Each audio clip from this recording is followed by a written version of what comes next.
बिस्मिल्लाहिर्रहमानिर्रहीम अस्सलाम वालेकुम। Welcome to 99 cook house. कचनार का मौसम हो और कचनार ना बनाई जाए, ये कैसे हो सकता है। आज आप लोगों के लिए लेकर आई हूँ मजेदार किस्म की चिकन कचनार की ऐसी रेसिपी जो इंतहाई आसान है और आप जो कचनार बनाएंगे वो जरा भी कड़वी नहीं बनेगी। किस तरह बनेगी, इसके लिए जरूरी है कि रेसिपी को आपने स्किप नहीं करना। यहाँ पे एक पतीले में मैंने पानी बॉईल होने के लिए रख दिया है। जब पानी बिल्कुल इस तरह से बॉईल होना शुरू हो जाएगा तो आपने इसमें कचनार को शामिल कर देना है।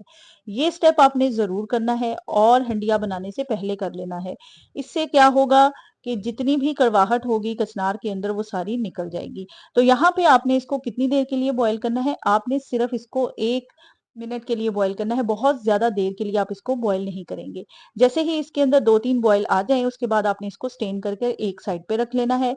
और उसके बाद आप एक पतीला लेंगे जिसमें आपने कुकिंग करनी है। उसके अंदर आप शामिल करेंगे 1 कप ऑयल का। जो भी कुकिंग ऑयल आप घर पे इस्तेमाल करते हैं आप वही इस्तेमाल करेंगे। और उसके बाद उसके अंदर आपने शामिल कर देने हैं 2 अदद मीडियम साइज के चॉप किए हुए प्याज। बारीक चॉप करके आपने इसके अंदर शामिल करना है ताकि जब आप इसका मसाला प्रिपेयर करें ये बहुत अच्छे से मसाला इसका बन जाए। तो यहाँ पे हमने प्याज डालकर उनको सौते करना है। हल्का से जब सौदे हो जाएंगे तो उसके अंदर आपने शामिल कर देना है 1 इंच का दालचीनी का टुकड़ा, 2 अदद लौंग और एक बड़ी इलायची। ये साबुत मसाले आपने इसके अंदर शामिल करने हैं और इनको अच्छे तरीके से आपने मिक्स कर लेना है। यहाँ पे एक चीज और आपको बताऊं कि यहाँ पे जब भी हम कचनार को कुक करेंगे तो नॉर्मली जिस तरह हम प्याज को सौदे करते हैं, हल्का सा ब्राउन करते हैं, इस तरह से हमने नहीं करना। हमने बिल्कुल हल्का सा फ्राई करना है 2 मिनट के लिए।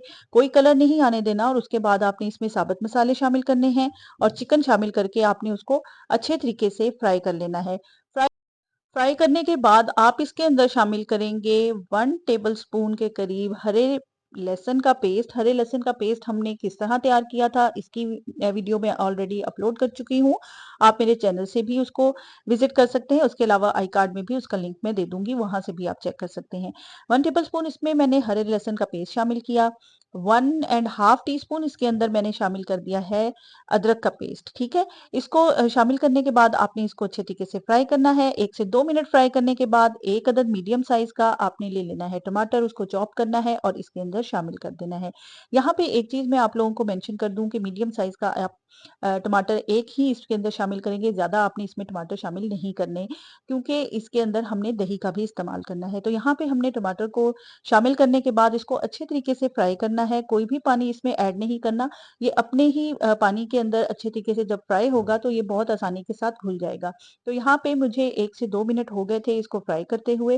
फ्राई करने के बाद अब बारी आती है इसके अंदर हमने जो स्पाइसेस ऐड करने हैं। मेरी ये कोशिश होती है कि हमारी जितनी भी रेसिपीज हों उसके अंदर वही मसाले हम शामिल करें जो इजीली घर पर अवेलेबल हैं और उन्हीं मसालों को इस्तेमाल करते हुए आप बेहतरीन किस्म की रेसिपी तैयार कर सकें। तो यहाँ पे मैंने 1 टीस्पून भरकर शामिल कर दिया है सफेद जीरा। हाफ टी स्पून इसके अंदर मैं शामिल करूंगी ऑर्गेनिक हल्दी। ऑर्गेनिक हल्दी का लिंक भी मैं आपको आई कार्ड में दे देती हूँ, वहां से आप चेक कर सकते हैं कि इसको आप इजीली कैसे घर में तैयार कर सकते हैं। और इसके अंदर मैं शामिल करूंगी 1 टीस्पून भरकर लाल मिर्च का पाउडर। अच्छा, यहाँ पे अगर आप कम इस्तेमाल करना चाहें तो कम भी कर सकते हैं, लेकिन कचनार जो है वो थोड़ी स्पाइसी अगर बनी हो तो बहुत मजेदार लगती है, इसलिए मैंने इसके अंदर 1 टीस्पून भरकर शामिल कर दिया है। आप हस्बे जायका कम या ज्यादा कर सकते हैं। नमक आप इसके अंदर हस्बे जायका शामिल करेंगे। मैंने यहाँ पे 1 टीस्पून इसके अंदर शामिल किया है। तकरीबन 250 ग्राम मैंने चिकन का इस्तेमाल किया है और हाफ केजी मेरे पास कचनार है जो मैं बना रही हूँ। उसी के हिसाब से मैं इसके अंदर तमाम चीजें ऐड कर रही हूँ। तो यहाँ पे मैंने अच्छे तरीके से इनको मिक्स करना है और मिक्स करने के बाद 1 से 2 मिनट के लिए बहुत अच्छे तरीके से इसकी भुनाई कर लेनी है। हल्का सा इसके अंदर मैंने पानी शामिल किया था और 1 अदद इसके अंदर मैंने शामिल कर दी है साबुत हरी मिर्च। बिल्कुल इसको कट नहीं लगाया, बिल्कुल तोड़ इसका जो इसकी डंडी होती है उसको मैंने तोड़ा है और तोड़कर इसके अंदर शामिल कर दिया है। अब इसको मैंने 2 से 3 मिनट के लिए फ्राई किया। जब बिल्कुल अच्छे तरीके से ये फ्राई हो गया है इसके अंदर मैंने शामिल कर दी है कचनार। अब यहाँ पे आप लोगों ने बिल्कुल परेशान नहीं होना। कचनार को जब आप बॉईल करके एक साइड पे रखते हैं तो वो इसी तरह थोड़ी ब्लैकिश हो जाती है, ये खराब नहीं हुई होती। ये अब बॉईल करने की वजह से थोड़ा सा इसका कलर चेंज हो जाता है, लेकिन आपने बिल्कुल परेशान नहीं होना। आप जब इसको चिकन के अंदर या जो भी आप गोश्त इस्तेमाल कर रहे हैं उसके अंदर ऐड करेंगे तो ये बिल्कुल इसका कलर नॉर्मल हो जाएगा और और भुनाई के बाद आपका बहुत अच्छा सा जो सालन का कचनार के सालन का कलर होता है, उस तरह का कलर भी आ जाएगा, ठीक है?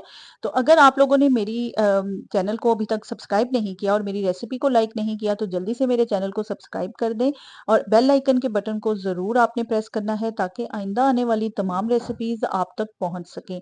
और आप लोगों ने कमेंट सेक्शन में मुझे अपना फीडबैक ज़रूर देना है, जो भी लोग मुझे फीडबैक देते हैं, मुझे बहुत खुशी होती है, इंस्पिरेशन मिलती है और फिर इससे मैं मेरा दिल भी करता है कि मैं आप लोगों के साथ अच्छी-अच्छी रेसिपीज़ को शेयर करूँ। तो यहाँ पे 4 टेबलस्पून मैंने शामिल कर दी है दही। दही आपने अच्छे तरीके से फेंट कर इसके अंदर शामिल कर देना है। शामिल करने के बाद आपने इसको अच्छे तरीके से मिक्स करना है। यहाँ पे एक चीज़ आप लोगों को बताती जाऊँ कि जब से मैंने ये कुकिंग स्टार्ट की है, उस वक़्त से लेकर अभी तक मैंने इसके अंदर सिर्फ़ हल्का-सा पानी शामिल किया था जब मैं इसकी भुनाई कर रही थी। उसके अलावा मैंने कोई भी इस किस्म का पानी इसमें ऐड नहीं किया। ये बहुत इम्पोर्टेंट स्टेप है। आपने पानी बिल्कुल भी ऐड नहीं करना। अब इसी दही के जो पानी होगा उसी के अंदर आपकी कचनार बहुत अच्छे तरीके से रेडी हो जाएगी। इसको आपने ढककर पकाना है। यहाँ पे मुझे 5 से 7 मिनट इसको ढककर पकाने में लगे थे और यहाँ पे हमारा कचनार चिकन का मज़ेदार किस्म का सालन बिल्कुल रेडी हो चुका है। उम्मीद करती हूँ आप लोगों को ये रेसिपी बहुत पसंद आई होगी। आप लोगों ने इसको लाइक ज़रूर करना है, दोस्तों के साथ शेयर करना है। मुझे आपने दुआओं में याद रखना है और अपना बहुत सा ख्याल रखें। अल्लाह हाफ़िज़।